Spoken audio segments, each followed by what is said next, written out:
এই দুনিয়া খুবই অস্থায়ী। আজ আমরা আছি, কাল হয়তো থাকবো না। কিন্তু আমরা কি কখনো ভেবে দেখেছি আমাদের আসল গন্তব্য কোথায়? আমরা সারাদিন ব্যস্ত থাকি। পড়াশোনা, কাজ, মোবাইল, দুনিয়ার হাজারো চিন্তায়। কিন্তু একবারও কি ভেবেছি আমরা কেন সৃষ্টি হয়েছি? আল্লাহ বলেন, "আমি জিন ও মানুষকে শুধুমাত্র আমার ইবাদতের জন্যই সৃষ্টি করেছি।" তাহলে কেন আমরা এত দূরে সরে গেছি আমাদের রবের কাছ থেকে? আমরা সবাই গুনাহ করি, কেউ প্রকাশ্যে কেউ গোপনে। কিন্তু সবচেয়ে বড় ভুল হলো আল্লাহর কাছে ফিরে না আসা।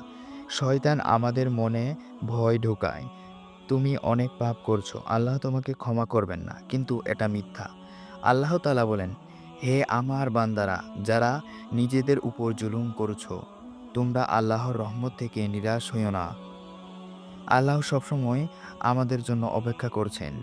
শুধু একবার বলো, হে আল্লাহ, আমি ভুল করেছি, আমাকে ক্ষমা করো।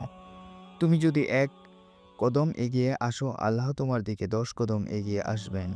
তওবা মানে শুধু মুখে বলা না, হৃদয় থেকে ফিরে আসা, চোখের পানিতে নিজের ভুল স্বীকার করা। নামাজ হলো মুমিনের জন্য সবচেয়ে বড় শক্তি। এটাই আমাদের শান্তি, এটাই আমাদের সফলতা। যখন তুমি সিজদায় যাও, তুমি আল্লাহর সবচেয়ে কাছাকাছি থাকো। তাই দুনিয়ার সব চিন্তা বাদ দিয়ে প্রতিদিন ৫ ওয়াক্ত নামাজ পড়ো, দেখবে জীবন বদলে যাবে। হয়তো আজই তোমার জীবনের শেষ দিন, তাই দেরি না করে আজ থেকেই শুরু করো। আল্লাহ তোমাকে ডাকছেন, তুমি কি সেই ডাকে সাড়া দেবে? চলো, আমরা সবাই আজ একটা নিয়ত করি যে আমরা আল্লাহর পথে ফিরে আসব।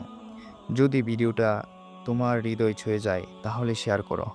হয়তো তোমার মাধ্যমে আরেকজন হেদায়েত পাবে। আল্লাহ আমাদের সবাইকে সঠিক পথে চলার তৌফিক দান করুক। আমিন।